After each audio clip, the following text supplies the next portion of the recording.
حسن العسکری علیہ السلام، انہوں نے فرمایا کہ ان ابنی هو القائم من بعدی، کہ میرے بعد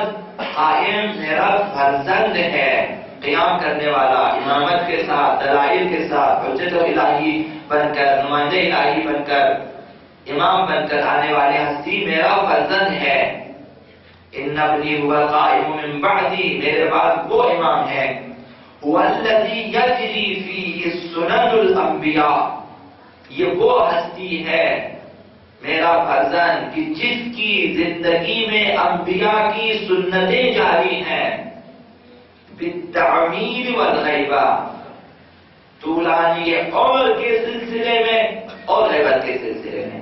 انبیاء کی سنتیں ان میں جاری ہوں گی۔ جس طرح گزشتہ انبیاء غائب ہوتے رہے، بہت سے انبیاء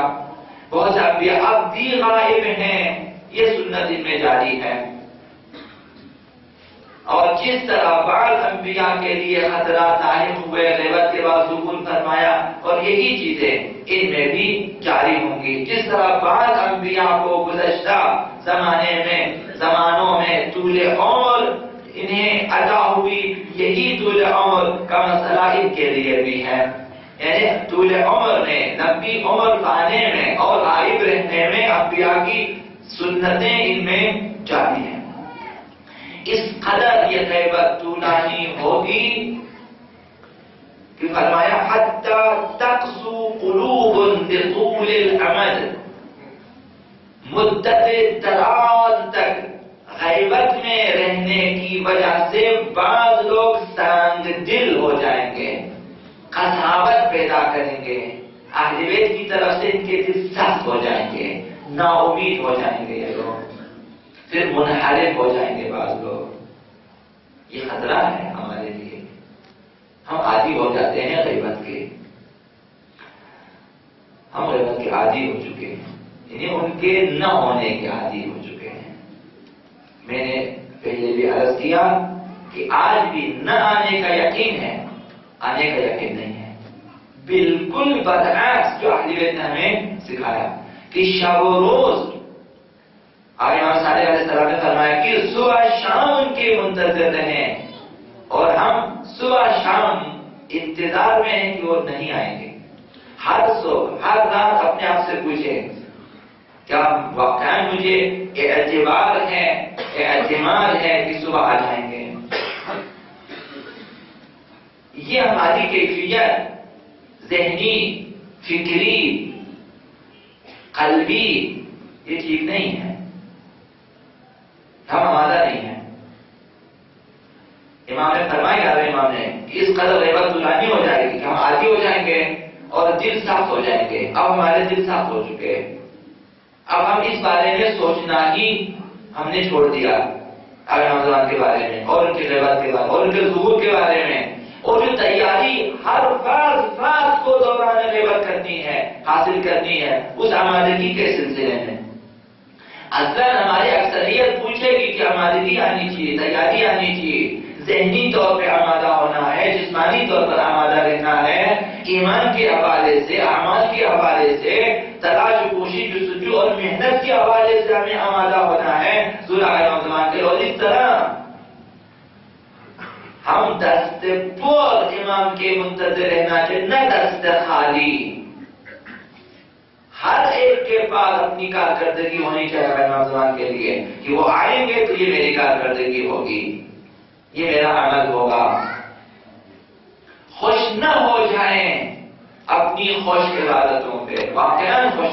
اسے یہ آپ کے اوپر خدا نے لاگو کر دیا ہے۔ اگر آپ اسے انجام دیتے ہیں تو اس کا رمضان کے ظہور سے، آمادگی سے، انتظار سے خاص تعلق نہیں ہے۔ وہ جو وظیفہ ہے، شاید اگلی حدیث میں اگر فرصت ملے عرض کروں گا کہ ہماری ذمہ داریاں کیا ہے دوران غیبت۔ فرمایا کہ حتی تقسو قلوب، بہت سے دل پتھر ہو جائیں گے، سخت ہو جائیں گے، لطول الامد، چونکہ غیبت طولانی ہو گئی۔ تو قساوت قلبی اپنے اندر نہ آنے دیں، امام زمان کے حوالے سے آپ کے دل سخت نہ ہوں، دل نرم ہے، شب روز یاد کریں گریا کریں، شب روز ان کی جدائی میں گریا کریں، جس طرح امام حسین کی مصیبت میں آپ گریا کرتے ہیں، جدائی امام زمان کے بارے میں آپ کو گریا کرنا ہے، رونا ہے۔ خالد نے آپ کو تمام بتانے دیے ہیں ندبہ اسی مقصد کے لیے کہ یاد کریں اور بولیں، اس مقصد کے لیے دعائی ندبہ دیا آپ کو، تیاری کے لیے دعائی عہد دیا ہے آپ کو، انہیں سمجھنے کے لیے اور انہیں یاد رکھنے کے لیے زیارت نامے دیے ہیں آپ کو، زیارت عالیہ سے کسی مقصد کے لیے دیکھیں آقا نوجوان کے لیے کہ کس قسم کی ہمیں تیاری کرنی چاہیے۔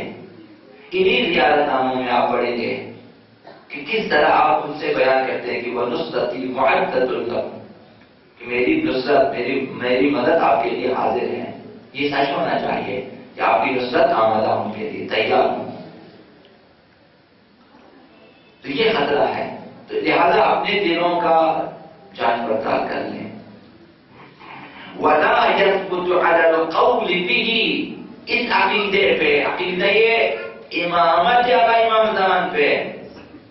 عقیدہ ولایت آقا امام زمان پہ فرمایا کہ لا يثبت على القول به، ان پہ ان کے عقیدے پہ ثابت قدم نہیں رہیں گے الا مگر وہ لوگ من كتب الله عز وجل في قلبه الایمان، جن کے دلوں میں خدا نے ایمان کو مضبوط کر دیا ہے، مستحکم کر دیا ہے، وہی لوگ ثابت قدم رہیں گے۔ تو اپنے ایمان کو مستحکم کر دیا ہے نوجوان کے بارے میں، ایسا نہ ہو کہ آپ فراموش کریں، شب روز میں آپ یاد ہی نہ کریں آئے نوجوان کو۔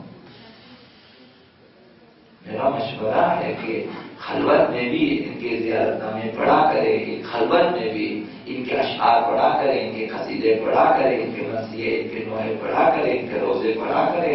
خلوت میں بھی یاد کرنا ہے آپ نے بہت ساری چیزیں، ہر امام سے زیادہ آقا نوجوان کے بارے میں احادیث، آقا نوجوان کے بارے میں اشعار، ان کے بارے میں قصائد، نوحے، مرثیے، اشعار، رباعی، سب آپ کو یاد ہونی چاہیے تاکہ اپنے دل میں آقا نوجوان سرس بتا رہے ہیں۔ شکوہ شکایتوں کے حوالے سے بہت سارے اشعار ہے، مداحی ہے آقا نوجوان کی جدائی میں، یہ چیزیں سرمایہ ہیں آپ کے لیے، انہیں فراموش نہ کریں، یہ چیزیں بہانہ ہے کہ آپ اپنے دل میں آقا نوجوان کو زندہ رکھیں، ضروری ہے یہ۔ فرمایا وَلَا يَثْبُتُ عَلَى الْقَوْلِ بِهِ إِلَّا مَنْ كَتَبَ اللَّهُ عَزَّ وَجَلَّ فِي قَلْبِهِ الْإِيمَانَ، جس کے دل کو خداوند متعال نے ایمان کے حوالے سے مضبوط کر دیا، وہی ثابت قدم، تو اپنے دلوں کو مضبوط کریں۔ وَأَيَّدَهُ بِرُوحٍ مِّنْهُ، جس کے ایمان کی مضبوطی کے لیے خداوند متعال نے روح قدسی کے ذریعے، اپنی خاص روح کے ذریعے اس کی تائید کی ہو، اس کی نصرت کی ہو، جو نصرت الہی درکار ہے کہ ہم عقیدہ امام زمان پہ اور عقیدہ ظہور ہے امام زمان، عقیدہ غیبت ہے امام زمان، عقیدہ انتظار، ان کا ثابت قدم رہ سکیں تو دعا لازمی ہے۔ اس لیے اہل بیت ہمیں دعائیں دی امام زمان کے بارے میں، مخصوص دعائیں